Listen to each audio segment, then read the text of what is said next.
Philosophers have said that there are only 7 stories we keep repeating throughout history. Tonight, we're gonna pick one and tell it again. This is The Treatment, a podcast about stories with your hosts Billy Beck, Cody Beck, and Mark Lucas. The Treatment is filmed between live studio audiences. It's like Between Two Ferns, but less funny and less viewed. As awkward. I've seen the YouTube counts. That's right, we're on YouTube now. We had a like on our Prometheus episode. Excuse me. Wow. 36 seconds. I held it back for as long as I could. I'm 36 seconds. I really have high opinions of you guys as professionals. You know what else has high opinions of things? The wonderful newspapers in this country that write criticisms of films. Mark, have any notable periodicals written anything about our most recent film, Pale Water, our adaptation of Jack and Jill? Well, I have a positive review here from the Chicago Tribune. Ooh. Giving a score of 75 out of 100. Pale Water, an exploration of outer space and inner anguish, reminds us that science fiction can embrace adult ideas and human drama, as well as technology and futuristic action. I'll take a 75. That's passing. Yeah, that technically counts as a positive review. I'll take it. So what's on the spinning circle of stories? On the spinning circle of stories, we have Pandora, Little Bo Peep, Cinderella, The Itsy Bitsy Spider, Hercules, The Tortoise and the Hare, The Brave Little Tailor, Beauty and the Beast, and Snow Queen. Shall we give it a whirl? Let's. Whirling it is, and landing upon one of yours, Mark. It's time we do Beauty and the Beast. Okay, it's not the one I thought it was going to be, but I'm always glad when we get a French story. Why is that, Mark? Because I speak French and like the language, culture, and people. I'd make fun of you more, but I've spent the last 3 weeks watching the Tour de France, so... You want to know how French this story is? It's a novel written by someone named Gabrielle Suzanne Barbeau de Villeneuve. Any relation to Denis Villeneuve? Dunno. It was originally abridged, revised, and published by Jean-Marie Le Prince de Beaumont. So that's 2 people with 8 names between them. Is it a requirement in France to have that many last names? Yes, because the French love nothing more than being French, and nothing makes you more French than multiple last names.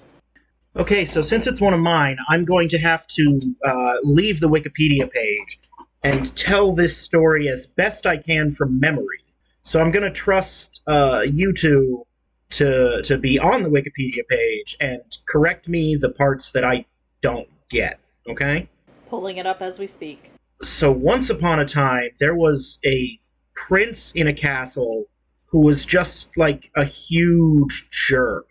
And for some reason, he gets cursed with a whole bunch of wacky fairy magic. And at this point, I want to point out that, like, the Disney telling is not the only one. So I don't want to go just by, like, what Disney did. Disney did he was rude to a witch and she cursed him. Some other versions, it doesn't really explain. Some versions, it doesn't even start with him. But so there's a prince, he's cursed to be like a beast, and he lives in a magic castle. And then focus shifts. There's this girl who's really pretty, and her name, in fact, is Pretty. Belle. Pretty. And she's like the perfect girl. She's sweet and kind, and she takes care of her fool of a father. And, God, how do I even tell this story? In some versions, she has a brother who's a huge asshole, and in others, there's like a towns guy who's a huge asshole and in love with her. Dad ends up getting on the wrong side of the Beast Prince and has to be like the Beast Prince's prisoner. But he bargains for his life and says, take my pretty daughter instead. So he takes the pretty daughter, and she's imprisoned in the castle, but the Beast falls in love with her. And he says, every night I'm going to meet you at dinner, and I'm going to say, I love you, will you marry me? And she's like, okay, you can do that, but I'm not going to marry you because you're keeping me prisoner and I don't like you that way. But every night he's like, hey, I love you. Will you marry me? And she's like, no. And then one day he comes back from doing whatever it is monsters do, and his hands are smoking with smoke because there's blood on them. And as we all know, when bad people touch blood, that makes smoke happen. And she's like, "Oh my God, you're smoking hands." It's like, "Yeah, I'm a beast, but I don't want to be a beast. Will you marry me?" And she's like, "No." And then she finds out that Dad is sick, and she's like, "Mr. Beast, can I please go back and see my dad?" And he's like, "Okay, on some conditions. First off, you can only stay for 3 days, because that's how long I can stand to not be around you anymore. If you're gone more than 3 days, my heart will just shatter and I'll die. Number two, here's a magic mirror that lets you see anything you want to see. And number three, here's my magic horse. His name is something like Magnificent. All you have to do is say, 'Hey, Magnificent, go,' and then he'll take you where you want to go." So she goes and visits Dad, and he gets better as she's visiting him. And then her bitch of a sister is like, "Hey, stay with us. Yeah, you don't have to go back after 3 days. Just, stay for 4 days." Meanwhile, her asshole brother's like, "I'm going to go to that magic castle and steal me some treasure." And then after 4 days, she's like, "Oh shit, the beast is going to be so sad that his heart will shatter. I got to go back to the castle." So while the brother is breaking in to steal treasure, a magic statue shoots him with an arrow. She finds the prince dying, and she's like, "Oh, I will marry you. I do love you, prince." And then she kisses him. He turns back into a prince. Her brother turns into a new monster. And then the prince and Belle fly away to a magic land of happiness. The end. This is kind of a complicated story. There's a lot of parts to it. Yeah. So most, if not all, of the details that you added are from later versions. Oh, cool. What's the original? So the original version is actually a lot longer. Ah, cool. Yeah, the Villeneuve version, basically, the merchant has 12 children, 6 sons and 6 daughters. Beauty's still the youngest.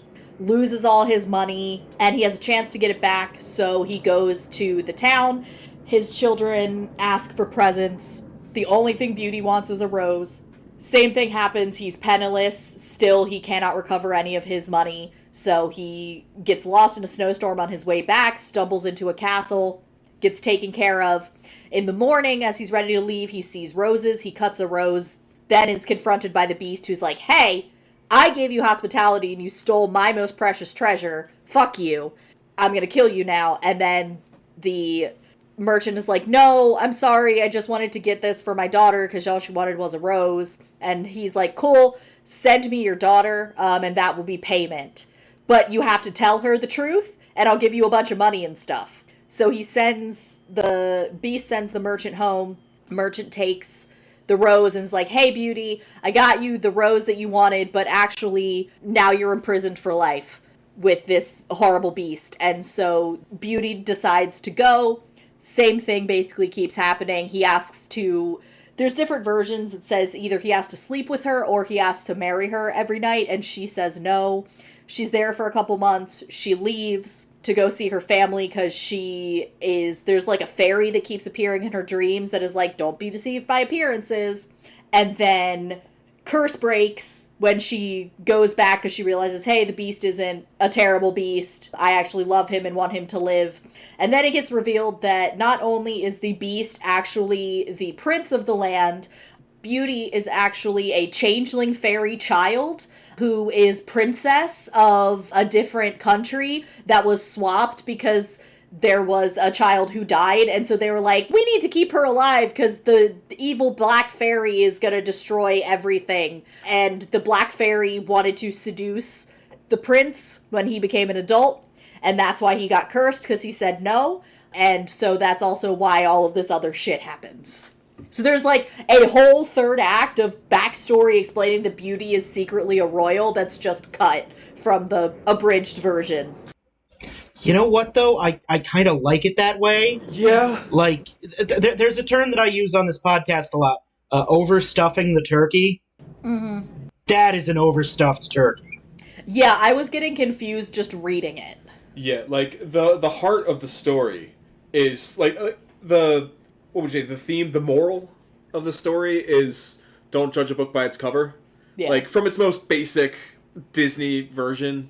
And that whole she's also a princess thing just shits on that. It's basically like, well, because the queen is originally upset that she's just a lowly merchant's daughter, and then the good fairy is like, did you not learn your lesson of not judging by appearances? She's secretly a royal. And it's like the Vince Russo double twist. Just swerve, bro. From the very beginning, one thing that there's a couple of things that I want to put on the table. And the first is that when you say Beauty and the Beast, I'm looking at this and there's like at least a dozen different just film versions. Mm-hmm. But when you say Beauty and the Beast, people immediately think of the 1991 animated Disney film. For those of you at home, Bill is holding up his Criterion. Everyone's at home. Shut up. No, I just pulled up my copy of the 47 Jean Cocteau Beauty and the Beast. 46. Oh my god. Sorry. And right. I would also add that is the vastly better version. And there's kind of two really interesting things that Cocteau does. The first is the complete fourth wall breaking preamble about how like childhood is when you believe this kind of nonsense about like fairies and, you know, blood smoking when you do something bad and stories having happy endings. It's all bullshit, but kids believe it. Can you believe it for the next like hour 40 for me, please? Okay, thanks, bye. I love that intro. And the second thing that Cocteau does that I think is really powerful and fascinating, and I think I want us to do it. He has the same actor play the Prince and the Beast, which is obvious because they're the same character, but he's also Avenant. In the Disney version, he's like having the Prince and the Beast also be Gaston. Okay. I am so gripped with that idea. I think I want us to rip it off, because it's good. Okay. I like the idea of ripping that off. If we do, we need to do basically everything else as different from the 46 as possible. So, changing setting or tone or both. Hear me out. To not fully rip off the 46. We swap the Beauty and the Beast. You mean like that gender-swapped fairy tales book I gave you for Christmas? Yes. I'm so glad you read that. We make the Beauty the Prince, and we make the Beast the Belle. Himbo Beauty and the Beast. There's a joke. Hold on, I've got a joke. It's brewing. Him Beauty and the Beast. That's terrible. Man, I really have nothing. I think, because that's something that we have not seen in any of the versions. It's always a man who has to bully a woman for a while until she bullies him back. And then he realizes, oh shit, maybe I should be nice to people because it's mean when they hurt my feelings. And if I have feelings, maybe someone else should have feelings too. So I'm kind of thinking about why the Beast is the way he is. Because in the Disney version, it's just because he's an asshole and mean to the witch who turns him into that. Yeah. But I like that, again, in the 46, he's a monster. I don't think it's ever really explained why he's turned into a monster. But now that he's a monster, the bad things that he does are because he's a monster. And he even kind of opines, I don't want to have to go out and, like, kill people with my teeth and claws at night. But I don't have a choice. Like, my body's just doing this. Yeah, that's an angle that we can latch onto with that character for sure. Is it a hat on a hat to make this some kind of actual monster movie? Can you maybe say it a little bit more? Like, someone falls in love with Godzilla while he's rampaging through Tokyo? No. Although that would be very funny. More like... Okay, so I will admit that this is just in my mind because I was thinking about it. But you know the story of Elizabeth Bathory, right? The woman who bathed in the blood of her female victims to keep herself looking young forever? Mm-hmm. Mm-hmm. So, recent research has revealed or uncovered that may not actually be the case. The legend of Elizabeth Bathory may have actually been because she was smuggling noblewomen in coffins out of her country because it was a war-torn country, and so she was educating them and then getting them the fuck out. So there was a steady stream of coffins leaving her castle, but the women inside them weren't dead. So I'm thinking something like, we could either go something like that, where it's, there's this mysterious or castle or village or whatever that's haunted by this evil woman who does these terrible things, and you find out that she doesn't actually do the terrible things, and it's more of a metaphorical beast as opposed to a literal beast. Or we could literally do, the beast is a fucking vampire.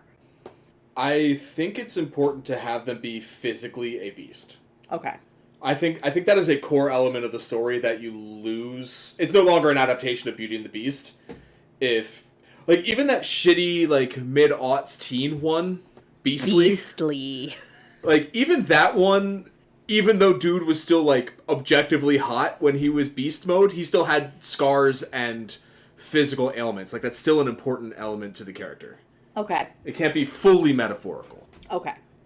One thing that I think might help us pin this down a little bit is if we kind of winnow out, the original is a fairy tale. It is a lot of magic, and it's a little bit of romance. Do we want to focus more on the fantasy or on the romance aspect? Like I said before, what I believe to be the heart of the story is based in that romance aspect. I'm not against there being magic involved, but I don't necessarily want the literal fairy tale to be the centerpiece. So lean more like 60-40 in terms of the romance and the fantasy. Yeah, the magic is a backdrop to the romance. It's there, it bookends it, because it has to for the story. But beyond that, it's not a major element. Although I do like the idea of just the beast's home having elements of magic to it. Not necessarily a walking, talking candlestick, but things happen automatically due to magic instead of human interaction, that kind of thing. And only in that house. Yeah. I think we need to land on a setting. Yeah. Like, that's what's really... Both the 46 and the Disney seem to go with that very kind of stereotypical era of... Vague fantasy France. Mm-hmm. The same one that's Cinderella and Snow White. Mm-hmm. All of the princesses are from vague fantasy France. Yeah. Except for Pocahontas. She's from vague fantasy the U.S. It wasn't yet. We were working on it. Unfortunately. So then, do we want to get away from vague fantasy France? That's what we need to decide. Yeah. Because if we set it there, then we have to find a way to put our own spin on it. Or we find a new setting for it and adapt it that way. And I think that's the choice that we need to make before we can get much further. Do we want to pull a Marvel and take our main character to a literal different realm in terms of, like, you know how Asgard is its own realm that has its own rules and magic is just a thing there? Mm-hmm. Do we want to do a god and human thing? Or, like, different realm thing? Because that's usually how these adaptations are handled, is, like, the most recent popular adaptation that I can think of, and my opinions on it aside, was Sarah J. Maas, A Court of Thorns and Roses. It is an adaptation of Beauty and the Beast. And the way that she handles it is literally the human goes to the Fey realm. That's her castle that she's trapped in. So it is something that we could do. Well, now that I know what you're ripping off, we probably shouldn't. I don't want to rip that off. It's not good. One thing that makes the story kind of work is that there's almost a bizarre shifting gray zone of we don't know what's out there. That there can be this whole magic castle within a day's travel from the city where people live, and nobody even knows about it. So maybe could we think of a setting where the world is, like, right now we have Google Maps. We have Google Earth. We can see almost every square inch of the planet. There's no, like, magic castle we don't know about. Can we think of a setting where there is that level of mystery to the world around us? Bear with me here, and feel free to say no. No. Thank you. Post-apocalyptic wasteland, a la Fallout. Okay, I'm not against it. It's shaking some things loose. Okay, so taking what Bill just said about post-apocalypse, I still want there to be magic, and I'm thinking maybe it's the magic of love that ultimately restores the world. Like warm bodies? Kind of, but more. Yeah. Like Moana. Yeah, more like Moana. You know how like the 46 ends and it's almost like a sugar rush of like he's a human and your sisters will carry the train of your gown as we're married. Like that, but the whole world. Like the ghouls from Fallout are like refleshified, and the bombed out wasteland is quickly regrowing. Okay. And it was just the magic of love that had been tied up for so long. So, tonally, we're talking saccharine. I think yes. Yeah, okay. Like Capricorn going on here. What if it's not necessarily that people don't know about the place? It's that the place is intentionally, they consider the place scary, or it's off limits. I'm thinking like Secret Garden vibes. Mm-hmm. Like, we all know there's shit outside the wall, but we're not going to go outside the wall. I'm thinking a blend of the two. Like, we know that everything that way is bad and scary. There's probably something out there, but I'm not going to go find out what it is, because everything that way is bad and scary. Mm-hmm. Like in the original Fallout, if you just go west from your starting point, you fucking die. But if you keep going west and don't die, you get to what's actually the end of the game. But you probably die. So like there is this like castle somewhere in the wild wasteland. Maybe only like the real old timers and the crazy. The guys who've been so baked in the sun that when they come back, they're talking nonsense about a castle. But nobody at the water traders believes them. Yeah. It's not even possible to go more than a few clicks that way without dying anyway. So you can't have seen. Yeah, it's the equivalent of like the Dark Woods from like the Disney one, yeah. Okay. I know that we lean on this a lot. Are we fully married to post-apocalypse? No. Because the idea that I have is similar in the sense that it's manifest destiny. We're expanding westward. We literally don't know what's out there. Okay, it's like pioneer times. Yeah. So, immediately I want to go to Native Americans here.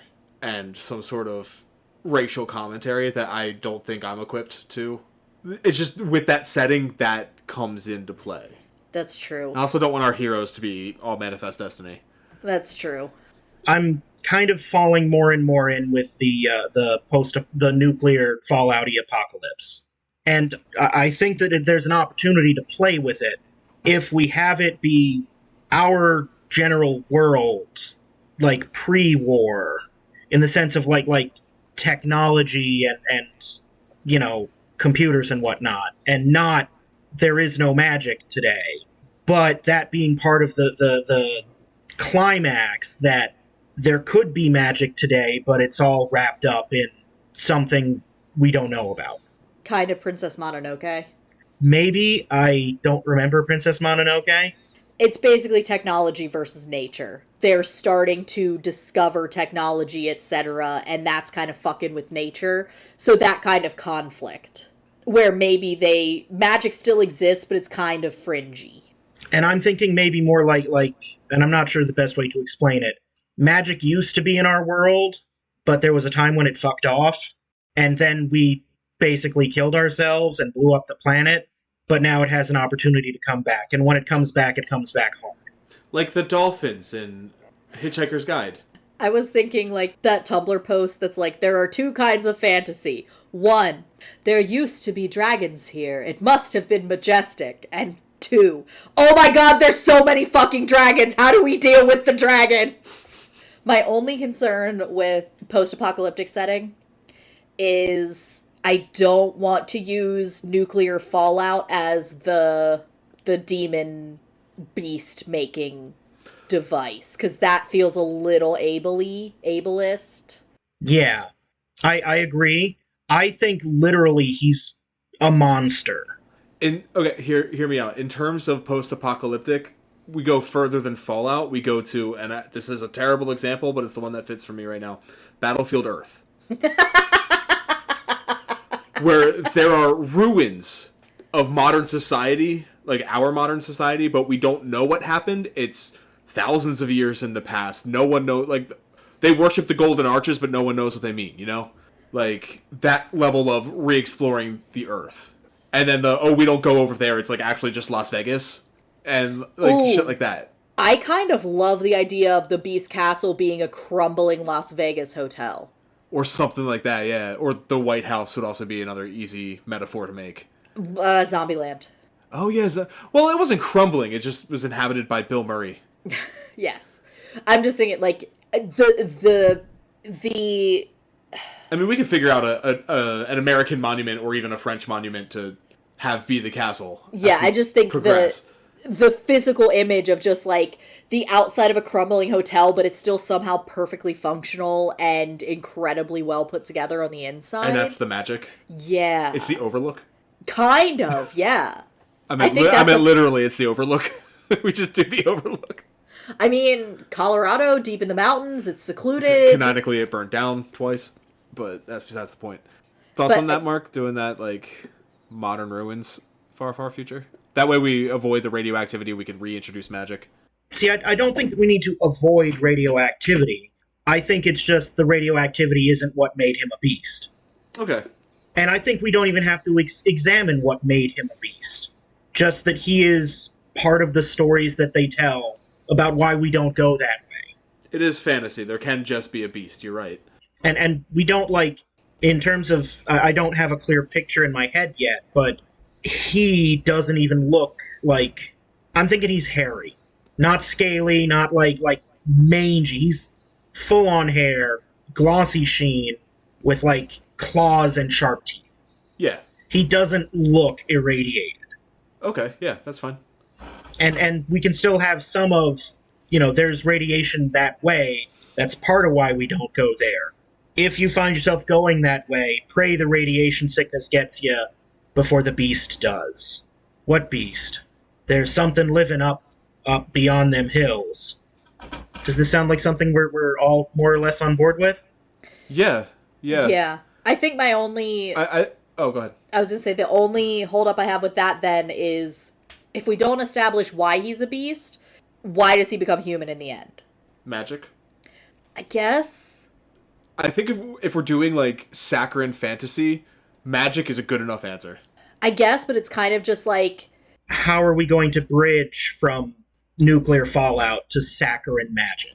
That's why I was thinking going to the Battlefield Earth distance from the apocalypse, where it's an interesting setting to set this kind of story in without rehashing old tropes, but it's far enough away that there's very little radiation and we're not, like, in a direct fallout world. We're in the next stage of humanity's existence, basically. Yeah, I guess my holdup is just that if we're going with the saccharine fantasy of, like, don't judge by appearance and love fixes everything, we kind of undermine it by making him just a human at the end. That's why I kind of want an establishing reason why he would become a human at the end. Okay. It's kind of the Sandy problem from Greece. Yeah. Because I've also read versions where she becomes a beast in the end and joins him. It's called Shrek, Cody. It kind of, but yes. If it's in the future... Oh, no, shit. What if we take that element from the story? It's a changeling. I have no arguments about this, Mark. What if he is not a changeling, but an elf? The first magic being to return to the world, but magic on its own doesn't do anything or work. And it's only when magic is combined with true love that he takes his normal appearance and the world starts being healed. Okay. Yeah. Yeah, that works. Yeah. Basically, his magic interacting with our fuck-ass environment is just like, nah, you're gross now. Yeah. Or it could even be, like, when he first... Because are we doing the beast as male or female? Are we gender swapping it or not? I think if we go post-apocalypse, we don't necessarily need to gender swap. I agree. So what if he's an elf, he's got to be hundreds of years old.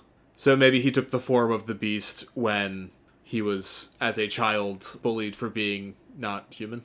Or, hear me out, he took the form of the beast because he saw the apocalypse, and he saw what humans can become, and he was basically like, hey, y'all are being real monsters if you think that, like, I'm going to become a monster to protect myself, and he kind of got stuck. If they'll do that to each other, what will they do to me? Mm-hmm. Yeah. So scare them so that they're too afraid to come poking around. Yeah. He doesn't even necessarily need to be, like, that old. Maybe he, like Mark said, he's just the first magical creature to come back, and he sees what a disaster the world has become. Mm-hmm. And so he's kind of like, well, fuck, I need to protect myself. I do like him being, like, a century or two old, though, because, like, just this generational story of there's a beast in those hills. Mm-hmm. And it's just carried down from generation to generation. No one knows the truth anymore because it's so many games of telephone down. Mm. The only thing that remains is something scary up there. Yeah. I just kind of don't like it being something that he chooses for himself. What if his magic reacts to love in that way? What if his magic reacts to hatred in that way? And he's so hated for what he is as a young man that he becomes the beast. Okay. That actually ties in with the kind of the Disney story as well, because it's, okay, well, this is what you look like on the inside, other people have to deal with it, and now it's kind of being forced upon him by other people. It's other people view you as this on the inside, so it's forced upon, hey, we're still doing the racism thing, but without being too realistic about it. Look at us go. I like that. So her dad's an ice delivery man. Now. Okay. And have we settled on the Overlook in Colorado? Not yet. I really like the idea of Vegas because I like the idea of crumbling grandeur. Mm-hmm. I love the idea of Vegas, but I have to say, we already threw around the word Fallout. New Vegas. True. This is true. But this isn't New Vegas. This isn't New Vegas. And one groovy thing about Vegas for our purposes is it's just like a shining light in the middle of a desert. No life for miles around, as far as the eye can see. Yeah, it's... So if like, communication shuts down and, like, a generation passes, we may forget it was there to begin with. Yeah, if you think about it, it is a city dedicated to sin and pleasures of the flesh in the middle of the desert. It is the harshest if you wrote that into a story, no one would believe you. They'd be like, no, that's too unrealistic. Not only that, but it's like designed to intentionally be confusing, to confound your sense of the passage of time, while they steal every cent you have. Yeah. If you didn't know I was talking about Vegas, you'd think like, yeah, that sounds like a wizard city. I agree with everything you've said. One other option I want to throw out, Sydney Opera House. Because you have that same isolation thing of being on an island. Yeah, but then we'd have to learn about and also give a fuck about the Australians. No, we wouldn't. They're all dead. Then how did real people get there? They were tourists. American tourists. Nar.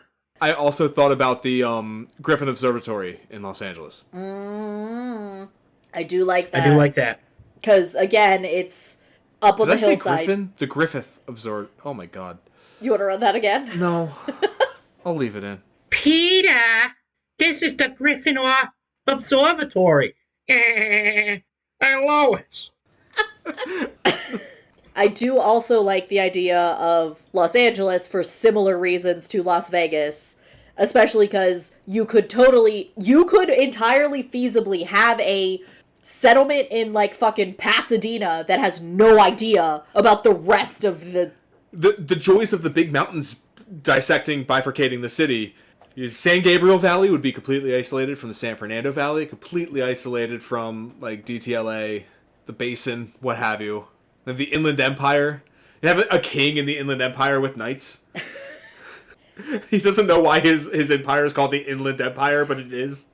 I mean, do we want to go with LA or do we want to go with Vegas? I kind of want to stay with Vegas. Yeah, Vegas visually is because of its isolation and the striking visuals. Yeah. So we need to move quick to establish some things right in the beginning. And I think the beginning is with a voiceover. Again, this is a little bit a la the Fallout games, but voiceover of the beast talking about the great civilizations that came before and the inhumanity among them, the war, because we have to go really quick through this kind of shit to get to the actual movie part. Yeah. Get everybody up to speed with why we're where we are. Exactly. And I think the way to do that is with black and white images and a voiceover from what turns out to be the Beast. We just put the entire movie Oppenheimer in the first 5 minutes. Yeah, basically. So Beauty and the Beast go to a theater, they sit down, they watch the entirety of Oppenheimer. MST3K style, but they don't say anything. What did we do that for? Bluebeard? Bluebeard, yes. Bridegroom. Now on Blu-ray and DVD. And then the voiceover would end with something about how, over time, even the gleaming lights of the past became vague memories and passed into legends.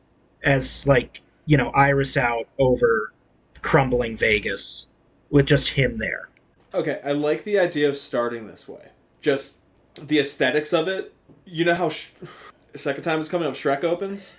Where he's reading the fairy tale and he wipes his ass with it? Yes. Without the wiping the ass part.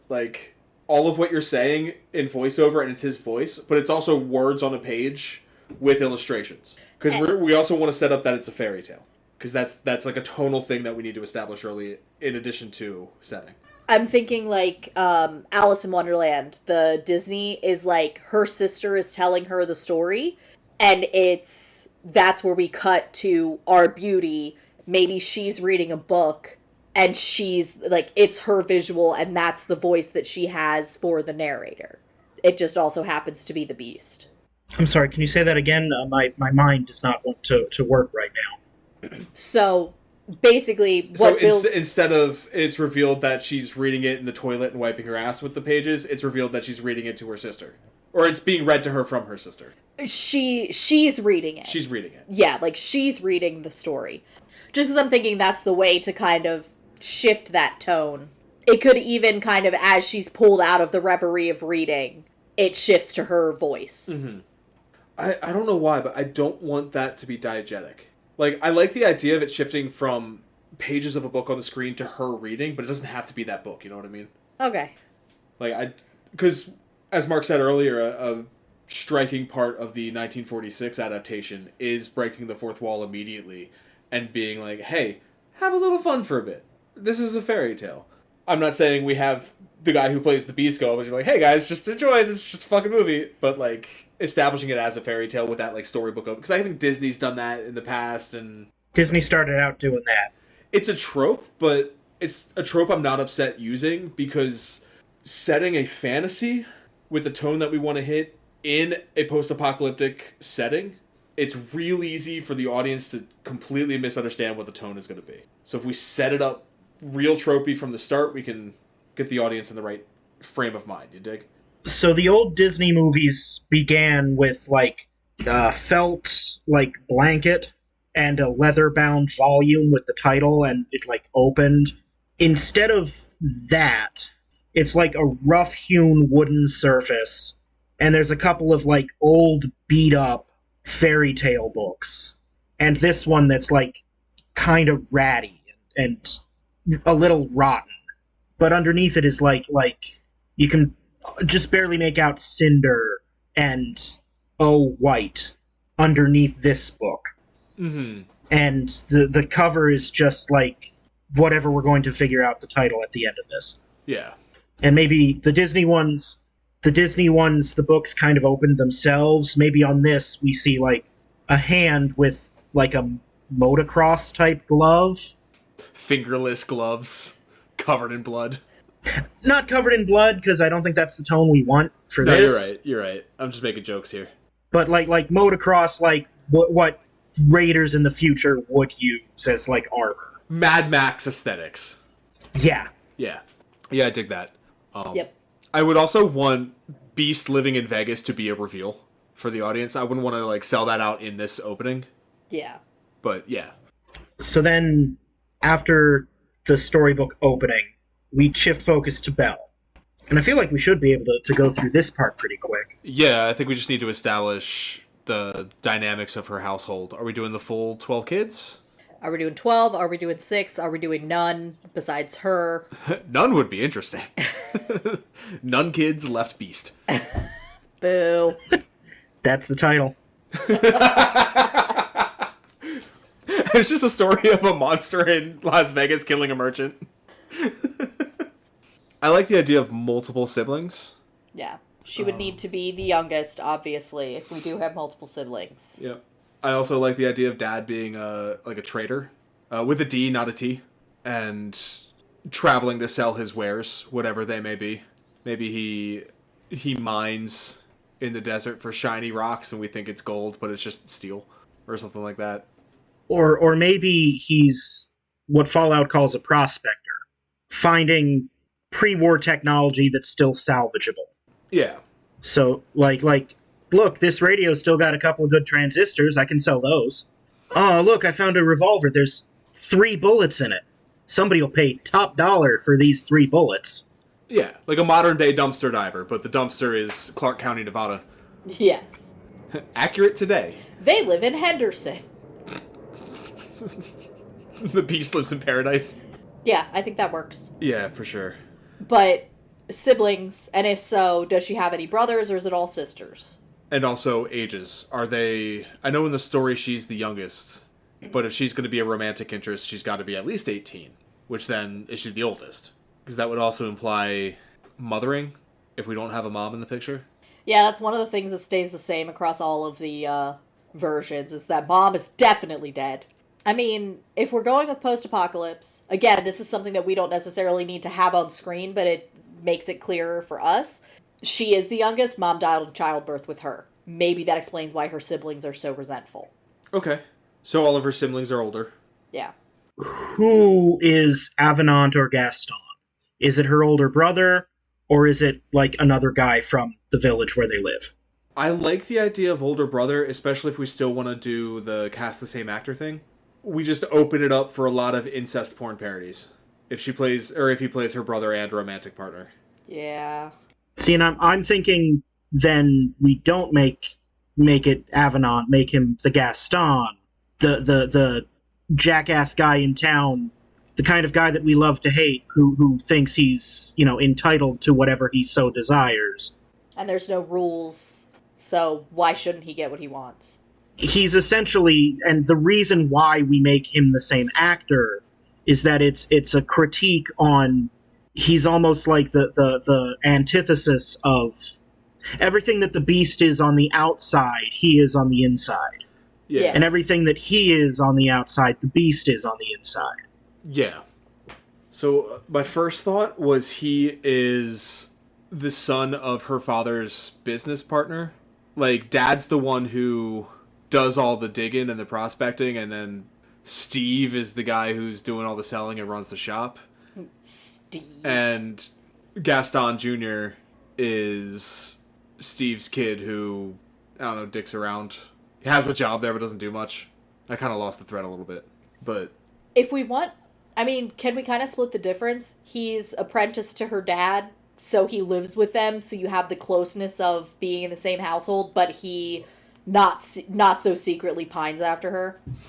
yeah, that's fine. That's better than what I had. He's apprenticed to dad. Maybe that's because her older brothers don't want to go into the family business. Yeah. Add to some of that strained family dynamic. Yeah. One of her sisters can be, like, super into him, but he's super into Belle. Yeah. Yeah, I dig it.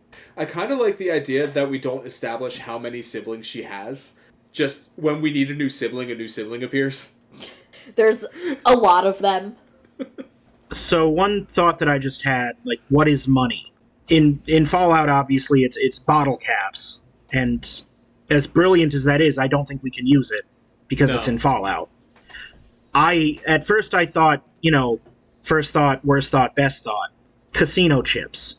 But also because, as we kind of said in the beginning, people don't even remember what came before. Yeah. We don't know where these chips came from. We just know that this one's worth 5 and this one's worth 10. So we use these instead of money. Or they use those as money, yeah. Well, yeah. The paper's no good at best, and a lot of it we burned for warmth long ago. Yeah. But these chips, they're durable, we can't really recreate them, and nobody knows where they came from. There's a scarcity to them that gives them value, regardless of the value that we force upon them. Yeah. Rumors say that there's a whole city of them just over yonder. But they're guarded by the beast. Yeah. Yeah, okay. I like it. I also like the idea that, like, the fancy actual casino nice ones have all disintegrated by now, and they're just cheap plastic toy store casino chips as well. Yes. The nice casino ones are still around, but they're starting to crumble, and the cheap plastic ones are worth more. Exactly. Because you can't quite read the nice ones anymore. Yeah. Yeah. So all the nice ones are just worth 1, but the cheap chintzy plastic ones are the 5s and 10s and 25s. I like it. Yeah. And I feel like maybe it's an easy way to introduce us to the family struggle if the dad is haggling over a sale. And we need to establish that he's in debt, like deep in debt, so that he's desperate. Desperate to go to the place where they say the beast lives and guards a huge stash of chits. So maybe Belle's reading is interrupted by an argument, and Dad Maurice, I'm just stealing the Disney names because it's the one I know better. Mm-hmm. Maurice is arguing with some service that he would need to keep the shop open and running, but can't afford to have repaired. So, like, What if he's electrician gives him a quote, or, like, the roof is leaking. What if he can't afford to pay Avenant for the week? I would say the apprenticeship implies that he's being paid in room and board. Okay. I think something like... They don't own the shop. It's as simple as rent. Yeah. And I want to say that this time the landlord, he's like, you're getting close to the end of the month. You need to pay your rent right now. And I want Avenant to come in with something that he scavenged that the landlord accepts in barter. This'll keep you paid up until the end of the month, but I'll see you in 2 weeks. So before we continue, because I like this idea, but I need to throw... I want Avenant to be hot shit. Okay. What I want to throw out is, what if Avenant's the landlord and not an apprentice? And as payment, he'll take Belle. Okay. But we've already kind of established the apprentice thing. Well, I'm thinking that's really close to the beast as well. That's true. No, you're right. But again, Avenant, we want our Avenant to be like a dark reflection of the beast. Yeah. So I think that that's good. We're going to have him be the same actor. I want Avenant to remind us of the beast. Shit. Like, that's the point, right? Yeah. So, like, I'll accept Belle in place of... Maybe he'll even sweeten the deal. You can forget about rent. You give me Belle and you'll own the shop outright. You give me Belle and you'll never see me again. And maybe Belle has a nest egg she's been hiding away that she uses to pay that month's rent. And that's what sets Maurice out to go try and make some money and get the plot moving. Yeah, maybe Maurice even is like, we have to leave now. Because he recognizes, like, we have to fucking go. Because I'm not selling my daughter. Well, because, like, eventually he has to. It's just the beast instead of Avenant. Exactly. So I'm thinking that almost makes it worse that he's like, okay, well, I'm going to go set out and look for a new settlement. We can find something new where we don't have to deal with this guy ever again. And in the bargain, he ends up doing exactly what he set out to prevent from happening. Yeah. Yes, but I think instead it's just that he's desperate enough to go to the place of legend where the beast guards the treasure. Mm-hmm. It's not we're going to go find a new place to live. It's I'm going to get enough money to protect Belle or die trying. Yeah. And then it won't be my problem anymore. Yeah, I like that. I think that's the way to go with him being the landlord, and then this is what gets us rolling. Yeah. I still kind of want Belle's sisters to be older than her. Yeah. And bitches. Oh, yeah. Like, they're fine with selling off the sister they don't like. Yeah. Yeah, just, why didn't you go? Our lives would be so much better if you'd have just gone. Just real shitty. For once in your life, Belle, can you think about someone other than you? Oh. I think As she sacrifices her own personal wealth to save her father's dignity and her own. Devastating. Yeah. I think it should be a flash flood is the reason that he gets trapped instead of a snowstorm. Sandstorm. Yeah. Yeah, sandstorm works. Yeah, because for a flash flood, you need it to rain in Las Vegas. That's possible, theoretically. A combination sandstorm and radiation kicking up, Yeah. Yeah. which is as simple as he has a Geiger counter. Yeah. But before he goes, after Avenant leaves, but before he goes on this quest, he goes to the saloon and like looking at what few chits he has, and I'm just gonna drink away my cares tonight. Mm-hmm. This is where he hears the crazy old man telling the stories about what's out beyond the horizon. Yeah, I was gonna say, what if he doesn't even have a plan? It's when he hears the old man in the saloon talking about it, he's like, that's my plan. What if... I need to pull up a map, just so it makes sense in my head what I'm about to say. What if he hears the beast story in the saloon, but what inspires him is some talk about work down south? By which I mean they're in, like, let's say St. George, Utah, which is still a pretty similar landscape, just closer to mountains. And he hears about some big finds or some money to be had in Los Angeles. And Vegas is on the way. So he's like, I've got 1 month to make rent. It'll take me a week to get down there and a week to get back. So I'll have 2 weeks to make money down in Los Angeles. That's what I'm going to do. And that's why he's traveling by Vegas in the first place. Yeah, because it does need to be like a distance away. Yeah. Like, he's going to take a journey that's going to take a month because of travel times and also what he needs to have done. And then he takes the risk, having the audience having just heard in the saloon about the beast and the city. And when the guy's talking about, oh, there's work to be had out there, just avoid this route. Don't take this route. Take this route so you stay away from the beast and shit. But that route's so much shorter. Yeah, but you'll avoid. Yeah. Hang on. 267. Okay, so taking what you've just said, Yeah. instead of Los Angeles, he goes from St. George to Phoenix, Arizona, to San Diego. Why not to San Diego directly? Because then you'll go through the land of the beast. Yeah.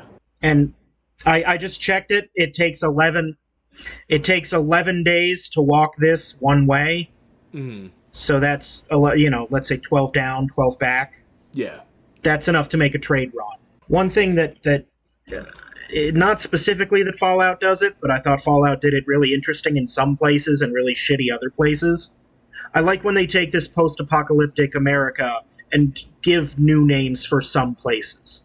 Oh, yeah. Like in the Fallout 3 version, it's not Pittsburgh, it's the Pit. And there's also like Ronto and Philly. Yeah. So at some point, if we can come up with like other... San Diego is just Sandy. Angel City for Los Angeles. So he hears... does he hear the crazy old man talking in the saloon? Talking about the riches being guarded by the... I think we can marry the two ideas. I think they can be planning the trade run, and the crazy old man hears someone mention, we don't go that way because of the beast or whatever, and then he pipes up and starts talking. It's like, you got him riled up again. Yeah, and then he stands up and in full Aragon does this whole, like, the beast lives on a mountain of money and in his glittering diamond castle. And so he gets the idea, loads up the old jalopy and sets out. 'Cause I don't think he's walking. I think he's loading up, like, a vehicle of some sort. See, I'm thinking he's walking, but he has, like, an ox cart. Would he have an animal to help? Would he have horse or mule? He would have, like, a mule. Okay. Just want to get the logistics in there. And we can have some of that, the tenderness of, come on, Sally. We can make this run. We've done it before. The ox cart is just very clearly an old U-Haul trailer that he's refurbished. With, like, the top cut off. Yes. Like, you can still see the orange paint on one side. I mean, like, the truck trailers, the flatbed trailers. But, yeah. See, I was thinking, like the round top trailers. Mm-hmm. But with the top half cut off, and you still only see the bottom half where that iconic orange stripe is. Yeah. And maybe even those old ads of, like, come see, but it's just the words come see. It just says California, so he calls it his California. Yes. So, I feel like at this point we're going to hit the major beats of the story, yeah? Yeah. So he sets out to go to Angel City. Yeah. And he decides not to go the route of Phoenix. It's so much shorter, and the mule's almost lame. He hears about a buyer who's willing to buy their stuff. So he chooses to go the faster way to beat them there, so that he can get to the buyer first. Okay. And that's why he goes the Vegas route. He goes the direct route. And then while he's traveling, there's the sandstorm with radiation. And while he's like I can kind of picture this scene pretty clear in my head as he's like trudging through its intense heat and whipping sand. We hear voiceover snippets of the story from the crazy old man. Yeah, just to remind the audience. And at some point he loses track of California. Where did the mule go? Mm-hmm. So that when he gets to the castle, when he gets to the strip, suddenly, as if by magic, the storm ends. It all dies down, and he's suddenly in a glittering city. I'm thinking specifically, there's a section of Caesar's palace that's designed to look like you're outside while you're inside. He ends up there. Okay, so I'm just because I'm a map guy. Mm-hmm. I'm looking at him. He'd be coming down basically the 15 from the north. The first major casino he's going to see is the Strat, which is known for its really tall tower. As he's entering Las Vegas, we see Beast looking at him from the top of the tower. Ooh. To see him enter. And then I think Caesar's Palace is the right casino to have him live in. Yeah, I'm just thinking specifically... The Trump casino is jail. We all know that was not built with quality materials. That is already gone. The T fell off the building, so they just call it "you're in the rump," and that's where it's all prison cells. See, I'm thinking, that's a very funny joke. Thank you. I'm thinking nobody lives here, just the Beast. Yeah. Oh no, yeah. I'm just thinking he built that into a jail cell in his infinite time in case anyone showed up. Yeah. Okay. So he sees him from the Strat as he comes kind of...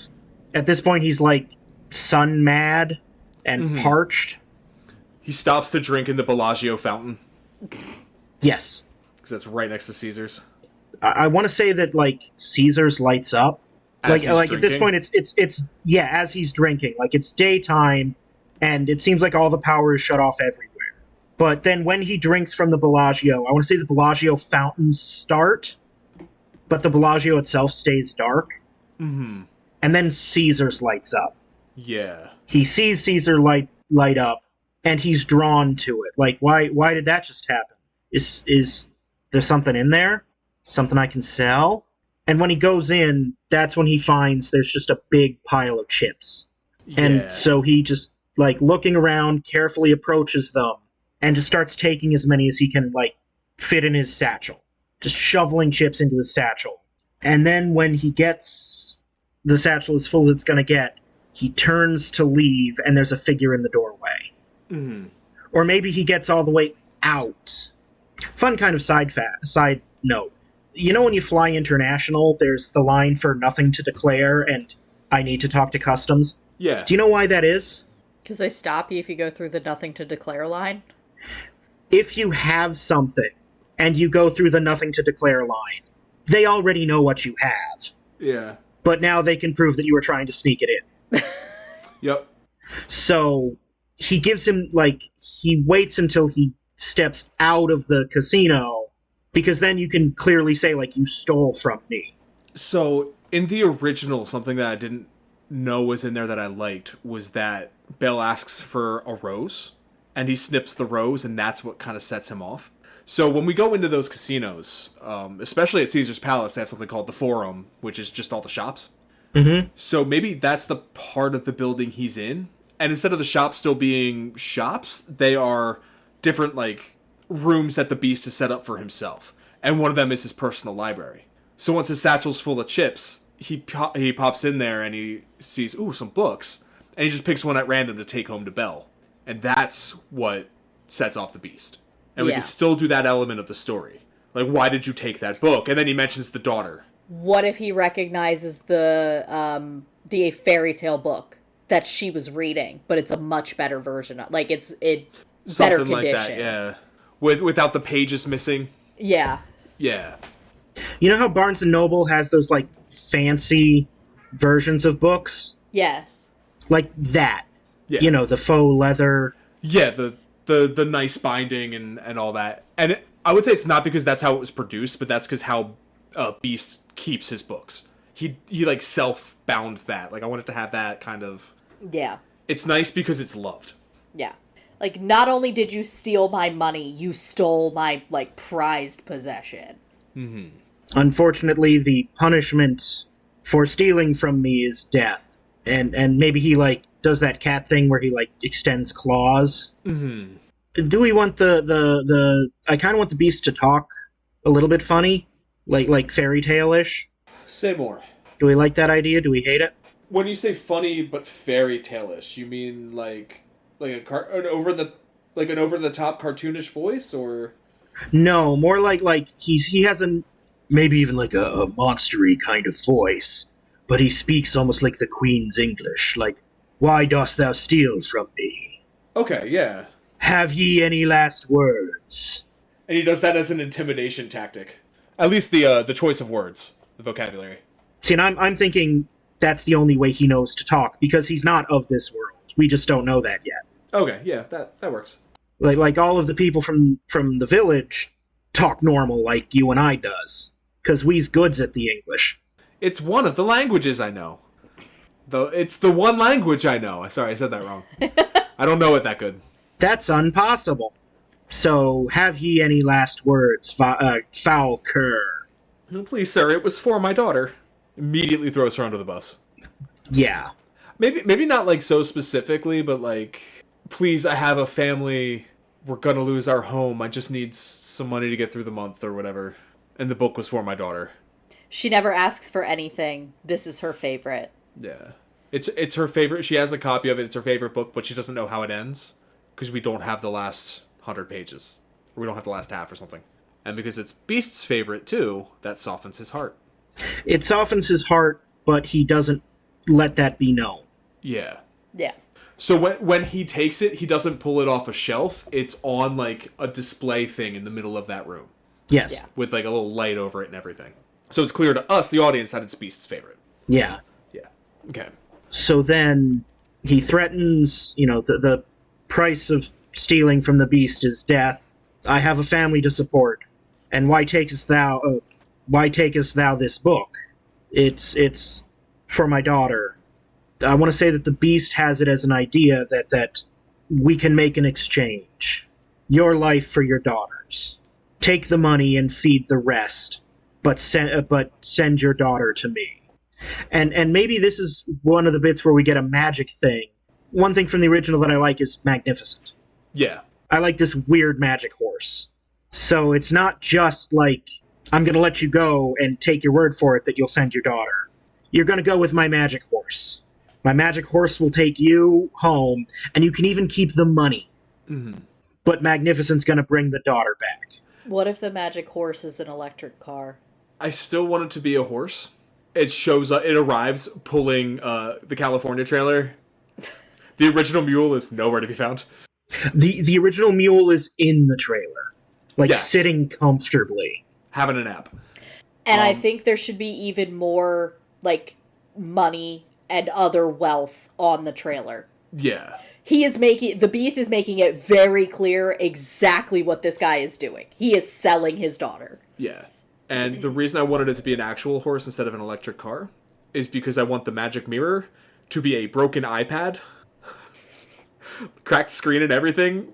But when he talks to it, it lights up and shows him what it's still magic, but instead of a mirror, it's a tablet. Fine. The alternate to Magnificent being an actual horse is Magnificent as a motorcycle. Yeah, because in the original story, he gives him a bunch of other stuff as well. The reason I want it to be a horse specifically is because it's sentient. Yeah. Yeah, that's fine. Like if he gives him a motorcycle, what's to keep him from just stealing a motorcycle too? Yeah. Magic. What was the badass general's horse's name in Centaur World? Rebecca? Becky Apples? Becky Apples, that's what it was. Fucking Becky Apples ass horse. Yeah, basically. Yeah.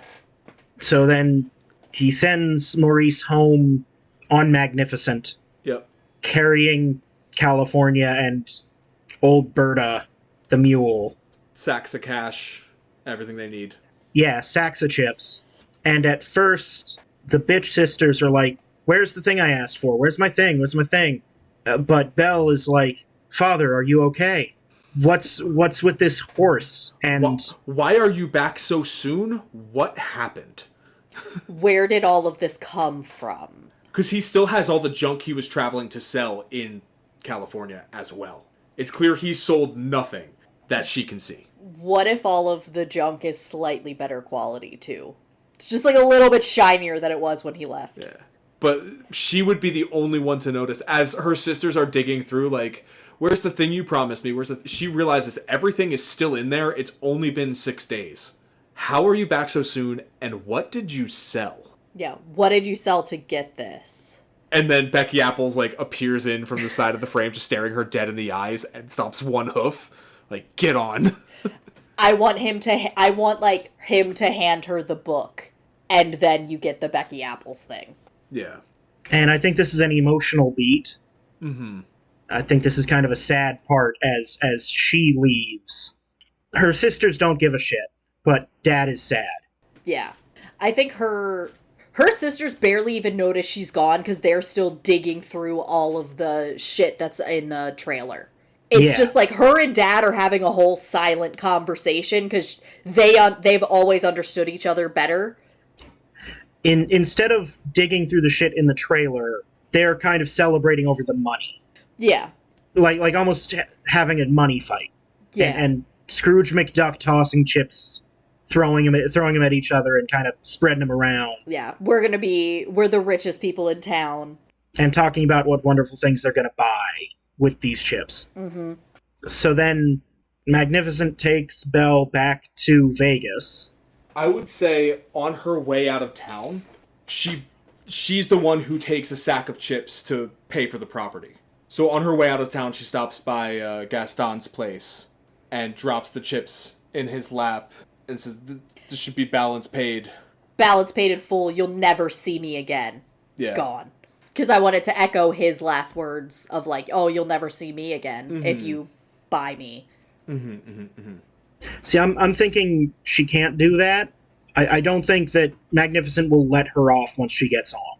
So instead, as Magnificent is riding her out of town, Avenant sees them going, and he goes to the dad's house to ask, "Where did Belle go? Have you reconsidered my offer?" And I want the dad to be the one to pay and say, we'll never see her again. Okay. Yeah, I think as long as that echo line is there. That echo line of never see her again. Because the other thought I had is Magnificent, or they are told that Magnificent will take her straight back, or that's implied in some way, but through her kindness, like she gives Magnificent an apple before they start the journey or something like that, treats Magnificent like a horse, and that sets up the whole, love conquers all message. Then Magnificent allows the favor, the detour, for her to drop off the payment. But either of them work for me. I think even if Magnificent doesn't allow the detour, I think she should be like, how did this horse get you back here so fast? How is it ready to go again? You can't be ready to go again. You just had this crazy, like, let me, like, brush you or whatever. Yeah. Like, I do like the detail of her trying to take care of the horse. Yeah. And the horse being like, fuck off. Yeah. I'm magic. Leave me be. I can't verbally tell you, but I'm magic. I have a job. I have to do the job with my magic.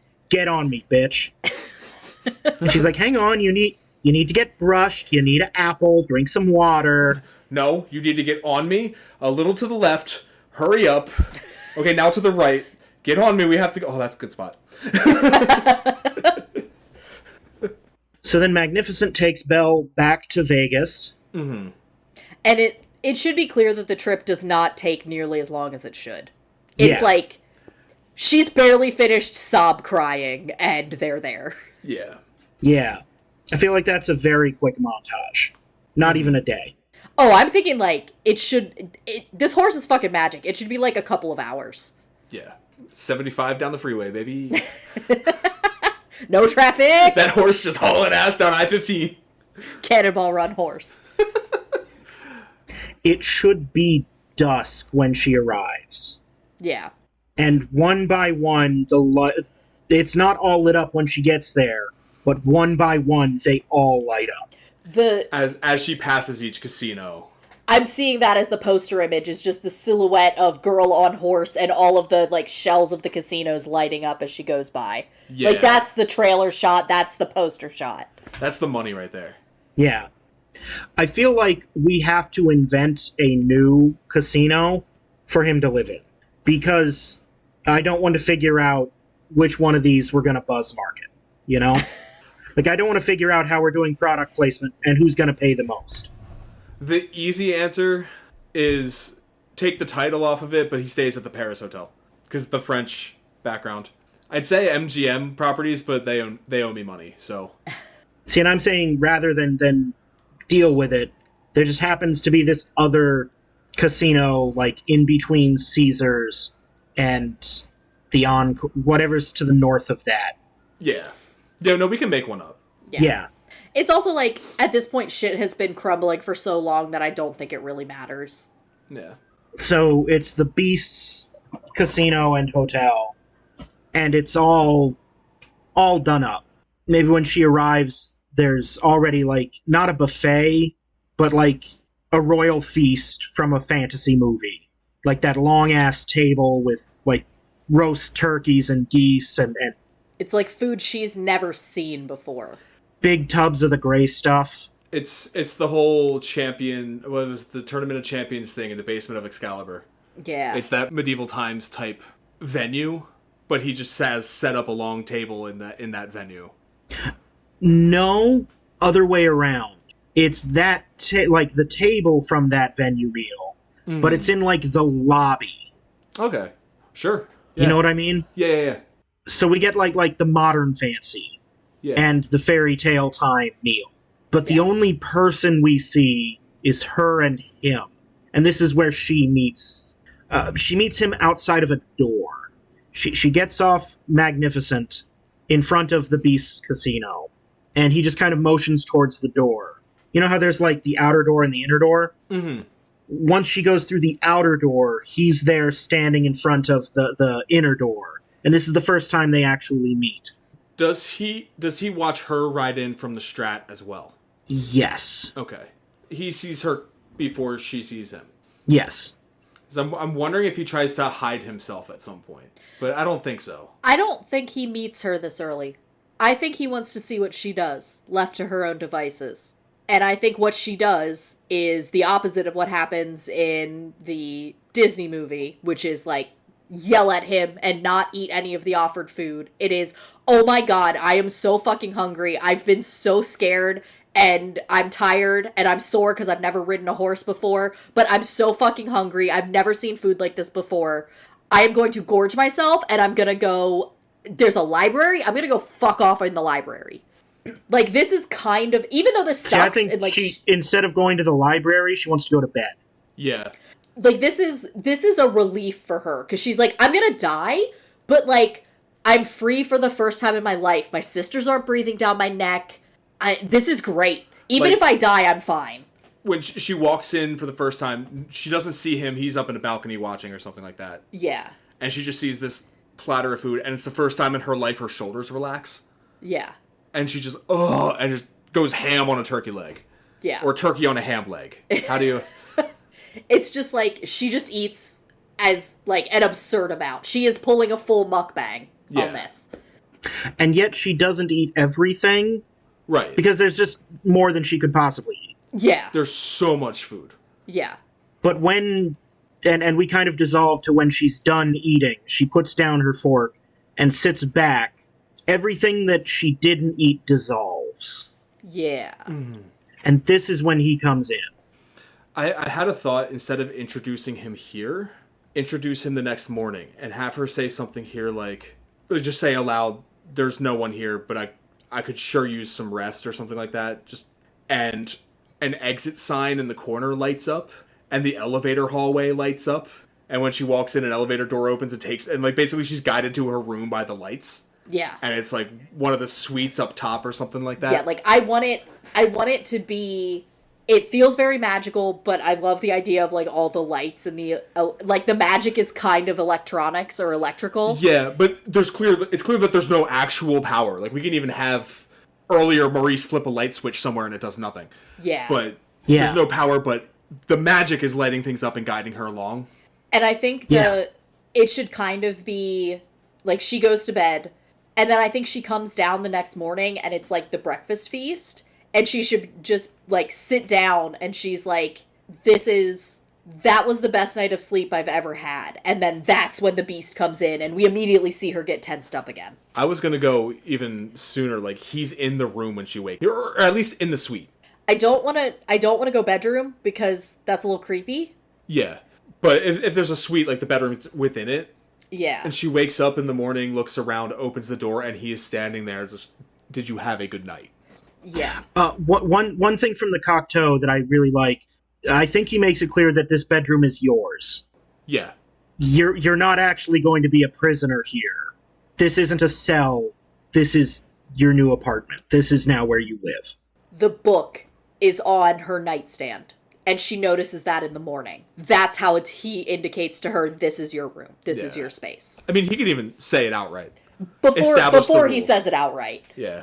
I do really like, I think Bill had asked about if he hides himself, and I think for the first time he should. So when she comes down to breakfast, there's clothes for her, first off. There's like fairy tale fancy dress. Clothes laid out on an ottoman or something next to the bed. Yeah. The book's in the room when she wakes up and she didn't put it there. Yeah. So it's clear that he's got access, but he hasn't harmed her at all. Yeah. See, I don't think it's him doing it. I think it's the magic. No, but she doesn't know that. She doesn't know that. So yeah. And maybe she can ask when they do meet, and he explains that it's magic. So the next morning at breakfast, she sits down to eat, and this is when he comes out. And I want him wearing, like, a cowl, or something that hides his entire head.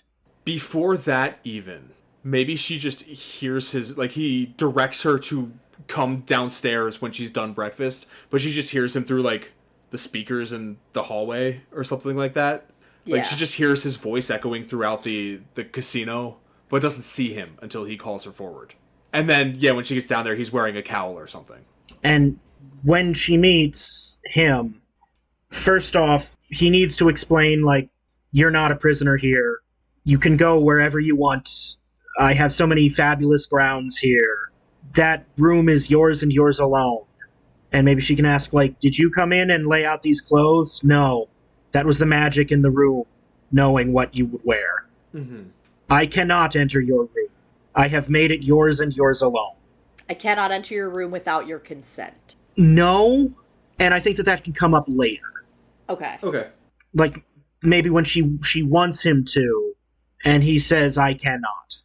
Because I also like from the fairy tale about he's so in love with her, you don't have to see me if you don't want to. You can go anywhere on the grounds.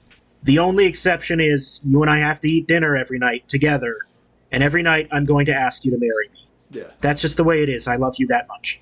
You don't have to say yes, but every night I'm going to ask. I wouldn't have him say that explicitly immediately. I would have the every night I'm going to ask happen, like, on the third night. Like, he just drops it on the first night, and she's like, we just met, and I haven't seen your face. No. You also threatened to kill my dad, and now I'm kind of stuck in the desert here? And then, like, the third night, are you going to keep asking me? And he's like, I am so in love with you, I will ask you every night until you say yes. I have to keep I will ask you every night until you say yes, or I die. And then I think the fourth day she should avoid him. And the only time she sees him is at dinner. Yeah. And maybe it's at the fourth day she asks why he covers his head, and he says, I love you. I want you to marry me. If you saw who I really was, you would never love me. And she says, if you really loved me, you would show me yourself. And it's at that point that very slowly he takes off the cowl, and we see his, like, it's kind of like a dog head, but also kind of like a cat head, but also kind of like a leopard. Yeah. Like not a snout, but doggy teeth and kitty ears. Yeah. And she's like, well, that's really not as bad as I thought it was. And then he stands up and he's 9.5 feet tall. I want him to be inhumanly tall. Not just tall, but also broad. Yeah. Like, he's not a string bean. Yeah, he's He's massive. just huge. Yeah. And he's been very careful to only be seated around her before. Yeah. So in this section, this first couple of days before we see his face, we also need them interacting around Vegas. Actually, post this is kind of when we need it. Is when we need their falling in love montage. Yeah. Mm-hmm. They should be exploring, and he should... I'm thinking, like, they're exploring somewhere, and she almost falls, and he catches her. And it's the first time they touch involuntarily. Because he's just like, oh, I'm trying to make sure you don't fall. But she doesn't, like, flinch away or anything. And he's like, oh, shit. This is also where I want to do Vegas-specific bits. Okay. He does a magic show on one of the sets built for magic, and as part of it, we see him operating, like, the machinery that does magic. Like, he's doing a non-magic magic show. He's like, no. Like, is this your card? And he pulls her card out of an orange, like... But we see him stuffing it in there, like, shit like that. Like, the way a nerd would try to flirt with a woman if he had unfettered access to Las Vegas and all that entails. That makes sense, yes. Considering there's a snowball fight in the Disney one, I think that's apropos. Yeah. Do they ride the roller coaster at Circus Circus? He pushes her on the roller coaster.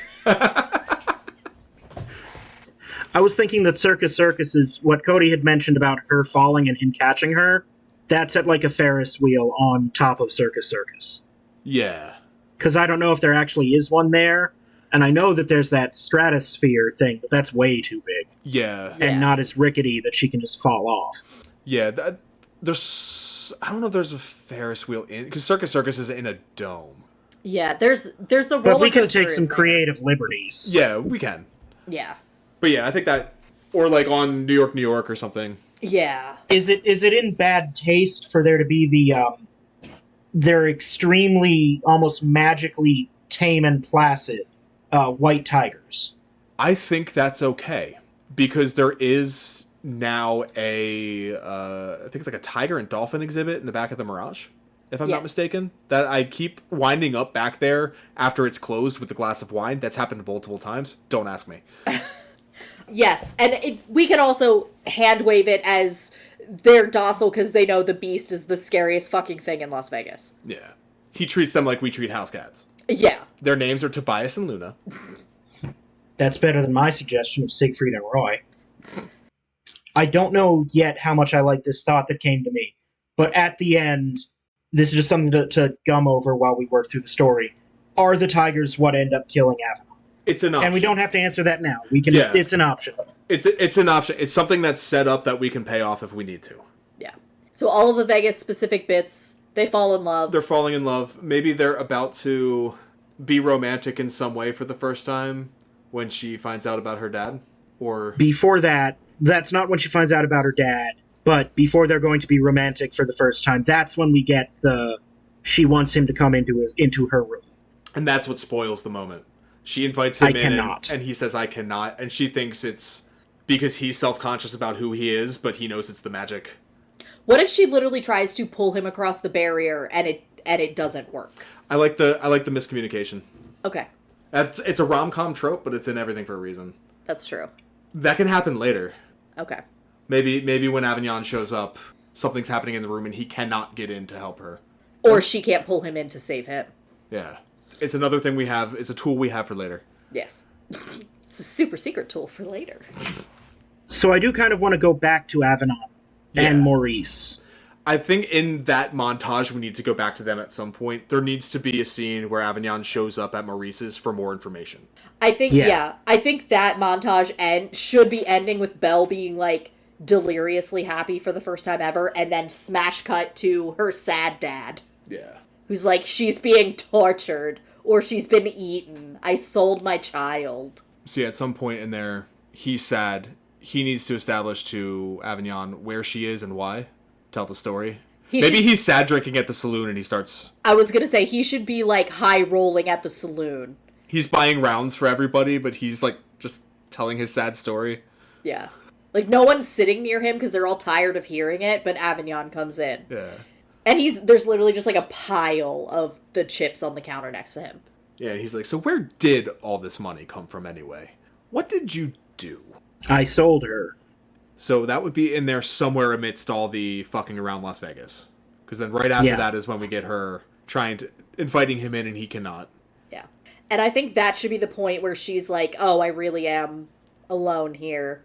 Yeah. And then she should be, like, sad, and he's like, well, I didn't want to tell you this, but if you want, you can see your family. I have a way you can see your family. Yeah. And it's the hotel TV. God damn it. I have joke answers for that. I'm also okay with it just being a fucking magic mirror. Maybe it's not like a handheld one like in the Disney, but it's like a fancy vanity that's in that suite that it appears on. It can be both. It is the, sweet Spectravision TV when she's in the room, but when she leaves to go back home, he gives her the iPad. Okay. Yeah. Because I know that, like, there's an element in some versions where the sisters try and steal and sell the iPad, the magic hand mirror. I know what you meant. Okay, yeah, I like that. So she looks back and he's sick, right? That's why she goes back? Yeah. I think it should just be he's real sad.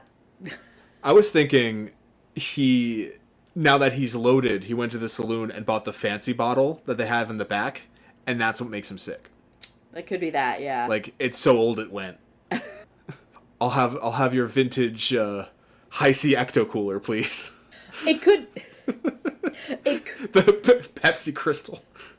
I'm thinking it's his sickness is like a heart sickness. Yeah, it's his guilt. Yeah. I mean, that makes more sense. I just want to have fun. Most of the money is... Here's how we have fun. It's the bitchy sisters spent all the money. Yeah. Yeah. And he doesn't even care, because he's like, we already own the shop, but he hasn't worked the whole time that she's been gone. Yeah. Yeah. And now he's sick and bedridden with the guilt. Yep. She sees that on the Spectravision. And I do want there to be some scenes with Avenant of, like, where is Belle? Where did you get this money? I sold her. Sold who? Belle, I sold her to the Beast. The Beast who lives in the castle. The Beast is real? You know. And he has money? He doesn't go to rescue her. He goes to get the money. But he says he's going to rescue her. Yeah. That's for later. Yeah. But those are the kind of seeds we need to plant before we get to them. Yeah. Those would fit in between like, scenes of with them dicking around Beauty and Beast Vegas. doing their thing, yeah. Yeah. Yeah. So she sees that he's heartsick, requests to leave, gives her 3 days. Becky Apples will bring you back after 3 days. If you don't return within that time, my heart will shatter. My heart will shatter and all of this will crumble to dust. Because she's also fallen in love with Las Vegas. And that's how we're going to get Las Vegas to pay for this. So she heads home, spends some time with family. And of course, he gives her money to take back. Because this doesn't make me happy, you do. Because she does go back with gifts in the original story as well.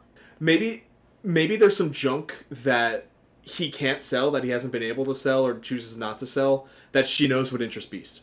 Like, oh, he loves this thing. I know what this is. We didn't even know what this thing was. You were trying to sell it, not knowing what it is. I learned what it is at Beast's place. I'll take this back to him, something like that. Yeah, that works.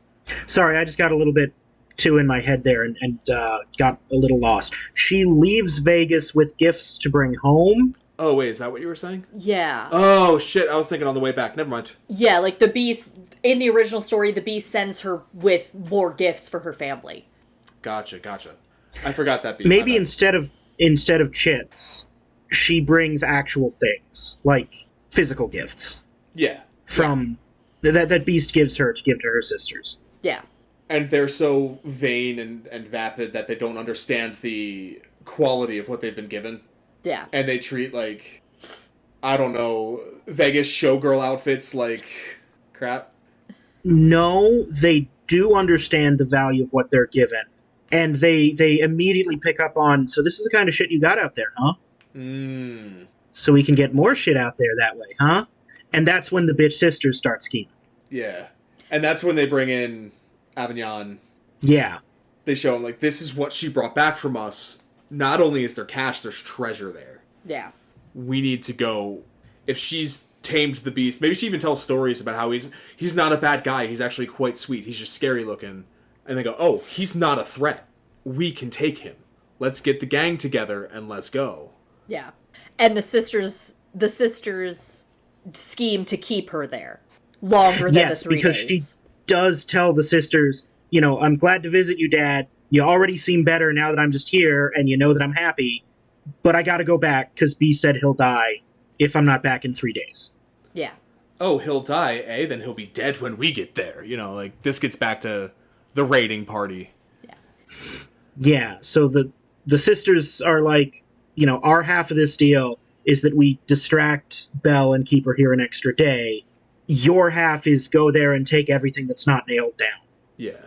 And then in that extra day she's there, she checks in on Beast, and she sees him watching from the tower. Rule of threes, he's got to be up there a third time. Yep.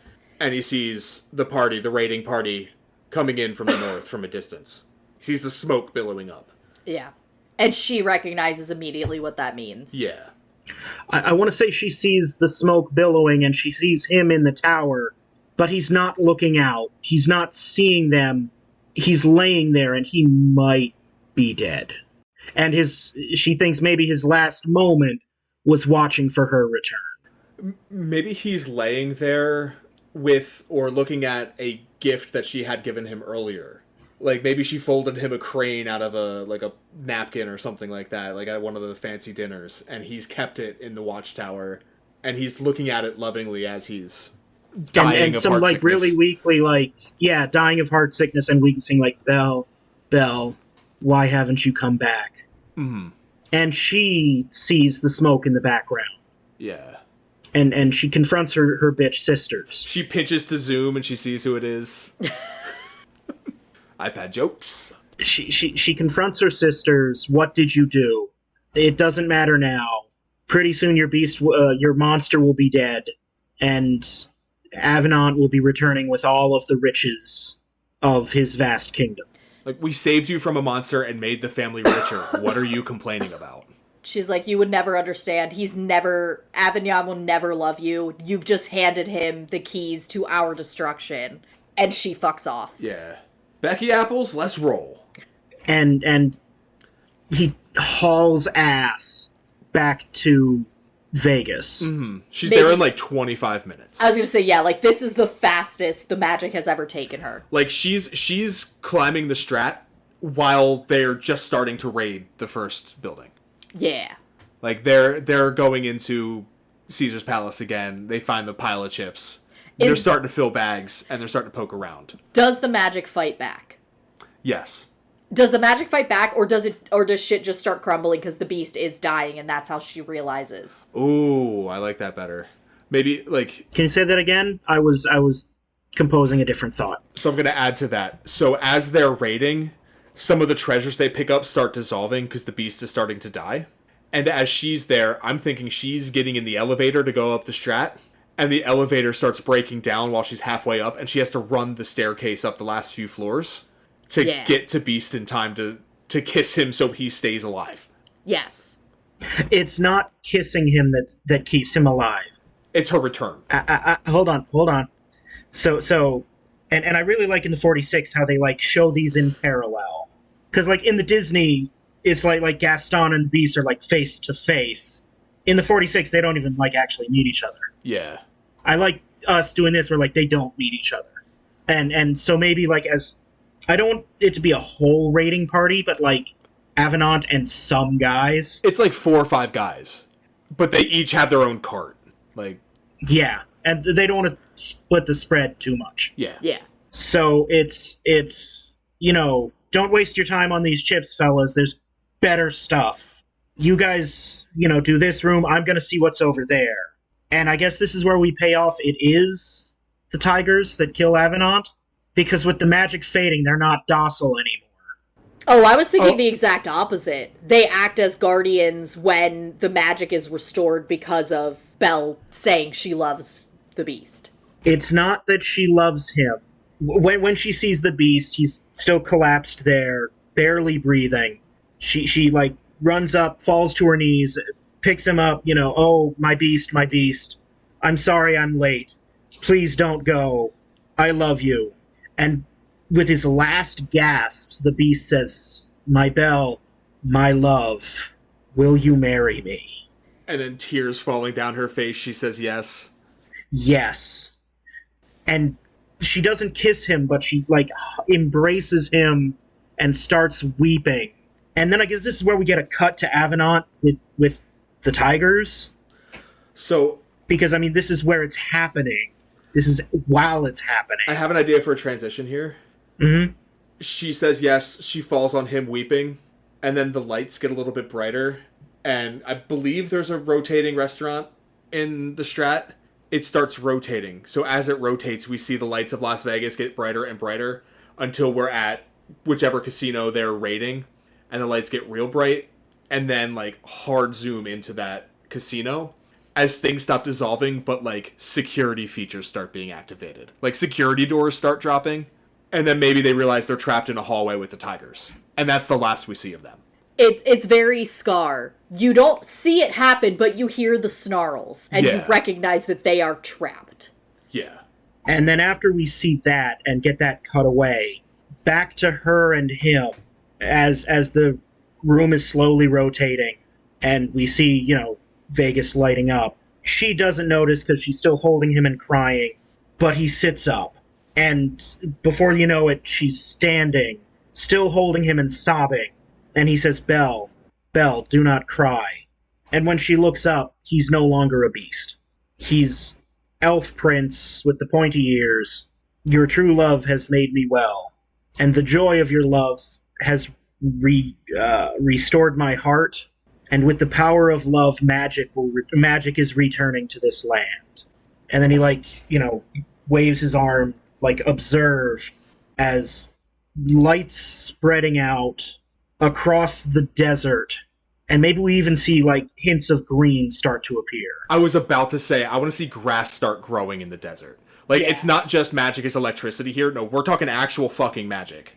Yeah. It's like, you know how when you're driving through the desert and there's that random patch of, desert flowers? That's what's spreading out in, a carpet. Greenery and life. See some antelope in the distance, some birds start flying in the background. Yeah. The planet is renewed. And I think we just go out with that. Yeah. I don't need any 16 months later where Maurice lives there now and they're all yeah, I think the only thing would be I think he should pick her up, swing her around, and it should end with a kiss. And as they kiss, maybe brighter lights, more green, and that's how we end. The last shot is of a generic Vegas marquee that says and they lived happily ever after. I kind of like that. It's a fucking fairy tale, man. Just because it's a post-apocalyptic Las Vegas.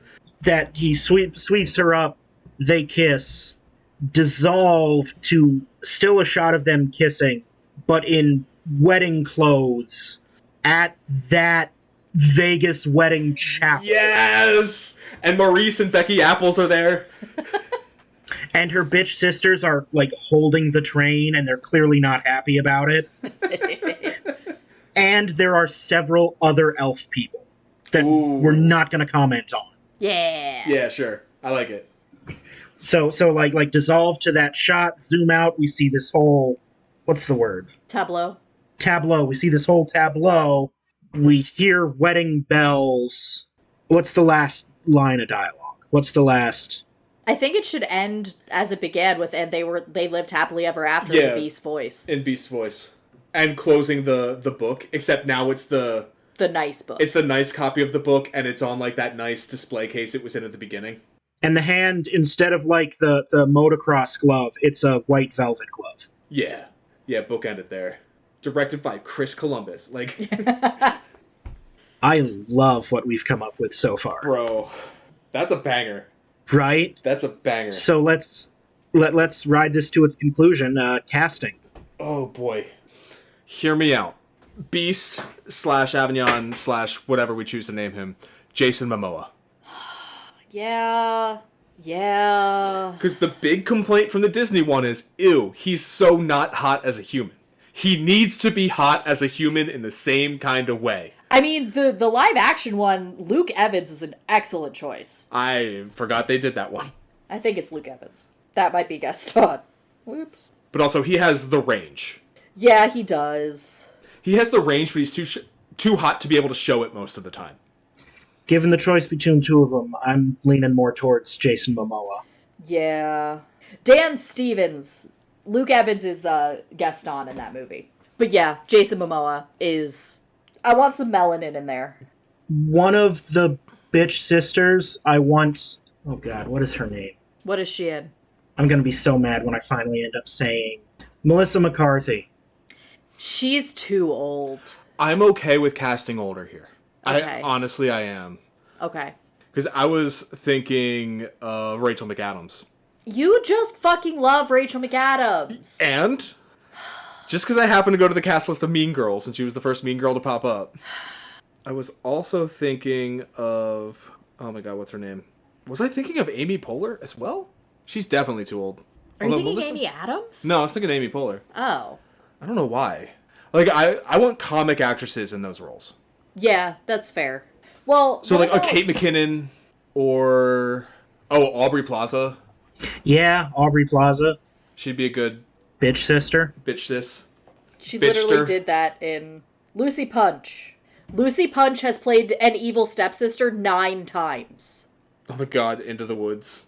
Yes. I'm okay with that. Dinner for Schmucks. Okay, so we've got 3 bitch sisses. Cool. How about a Belle? Can we come up with a Belle? Oh, Belle's hard. I mean, the obvious answer is Elle Fanning, but we can't put her in everything. Have we put her in anything yet? She's so much younger than Jason Momoa. Yeah, what about Sophie Turner? She might be a little younger, too. No, Sophie Turner's... she's only 2 years older than Elle. Yeah. I like Elle Fanning because she has that ethereal look, but she's literally Aurora, so... Alright, hear me out. You're gonna need to Google it, both of you. Catherine Langford, Langford. What has she been in? Spontaneous. Knives Out. Oh, her. Yeah. Yeah, she's cute. And she's 30. Yeah. But also I like the dark hair look. Yeah. Especially if, like, 2 of her 3 older sisters are blonde. Yeah.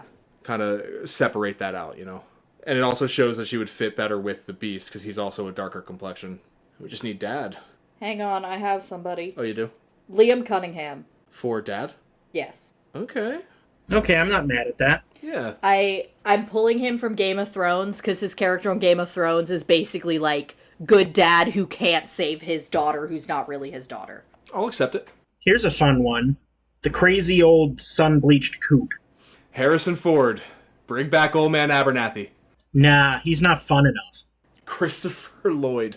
No, we can't put Christopher Lloyd in everything. Rick Moranis. Danny DeVito's too Danny DeVito. He's too Danny DeVito about it, yeah. Yeah, he's too Danny DeVito. See, what I really want is... What was the name of Ernest? Oh, yeah. Jim Varney. Jim Varney. What I really want is like a Jim Varney type. Who voiced McGucket in Gravity Falls? The actor I was thinking of died. I was thinking of John Ford Noonan, but he's been dead a while. Oh, wait, is he dead? I honestly don't know. I cannot tell. Ooh, wait. I mean, if we're going for, like, goofy, the voice of Old Man McGucket was Alex Hirsch. Alex Hirsch is our age. Yes? Gary Busey. No. We cannot put Gary Busey in anything. I like the type, but we cannot put him in anything. Hold on, I'm onto something here. Oh, please still be alive. Tom Waits. Yeah, Tom Waits, yeah. I was like, who played the prospector in Buster Scruggs? Tom Waits. I love Tom Waits for this. Yeah. I think that's all the characters. Yeah, unless we want to specifically make something up to... Andy Serkis is Becky Apples. Fuck you. And I think we already came up with the poster. That image of her on Magnificent. Yeah, her on a horse riding through Las Vegas. Fucking title now. Title. Yeah, that's going to be the hard one. Fear and Loving in Las Vegas. No. No. I had to say it. We gotta get the bad ones out. You did. What was the really bad one we came up with a while ago? None Beauty with Left Beast. None Beauty Left Beast. Where the Beast Lives. I was thinking like Beastland as a play on Wasteland. It's kind of in the same vibe. Okay, there's something there. I mean, there's also like the price of a daughter, but that feels a little more historical. Yeah, City of the Beast. Ooh, I kind of like that. It has the same rhythm as Beauty and the Beast as well. Yeah. So, on Wikipedia, there are like 16 film adaptations of Beauty and the Beast. Mm-hmm. 6 of them are not titled Beauty and the Beast. Yeah. Because he's part dog, Bark County. No. Listen, The Beast's Paradise? I don't hate it. I think I prefer City of the Beast. Same.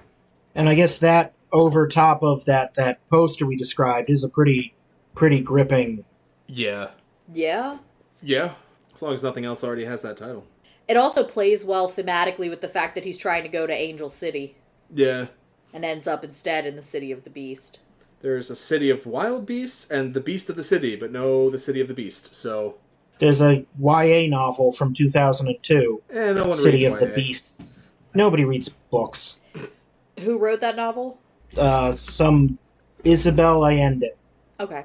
So I guess the only outstanding bit is when does this release? February?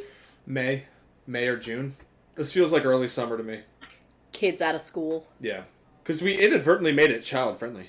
Well, I was going to say, what rating are we aiming for? PG. PG? Yeah, because we don't see anybody die. Yeah.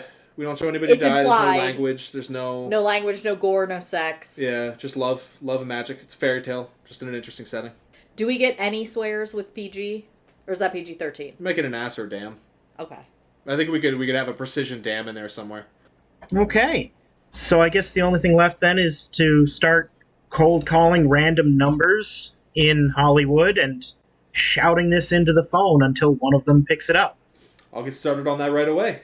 In the meantime, this has been The Treatment, a podcast about stories. And we've been your hosts, Mark Lucas, Billy Beck. And Cody Beck. and we'll see you at the movies.